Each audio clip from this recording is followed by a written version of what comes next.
जब घर की लक्ष्मी रूठ जाए तब परिवार में हलचल मच जाती है। राकेश और रीता की बहस यह दर्शाती है कि आभूषणों के लिए न केवल पैसों की बल्कि भावनाओं की भी अहमियत होती है। पुराने कैटलॉग के बाहर निकलते ही रीता ने अपना मुद्दा उठाया, जो आमतौर पर नोक-झोंक का विषय होता है, लेकिन अब ये एक गंभीर और महत्वपूर्ण सवाल बन चुका था। शादी में नए सेट के बिना जा पाना उसके लिए सिर्फ साज सज्जा नहीं, बल्कि आत्मसम्मान की बात थी। राकेश का बजट और रीता की जिद दोनों एक दूसरे से टकरा रहे थे। बहस का असली मोड़ तब आया जब रीता ने केवल दीपक ज्वेलर्स से गहने खरीदने की अपनी जिद और आस्था व्यक्त की। उसकी आंखों में दीपक ज्वेलर्स की शुद्धता का विश्वास और प्रतिष्ठा का एक अलग ही नजारा था।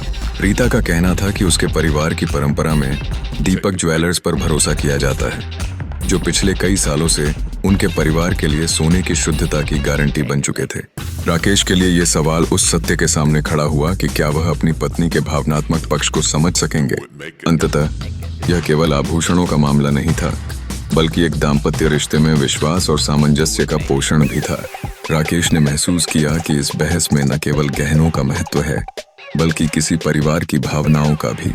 विवाह के रिश्ते में जहां प्रेम और आपसी सम्मान होना जरूरी होता है, वहीं एक दूसरे की इच्छाओं को समझना और मान्यता देना भी उतना ही आवश्यक है। यह नोक-झोंक इस बात का प्रमाण थी कि किसी भी रिश्ते की मजबूती उसके भीतर निहित विश्वास में ही होती है।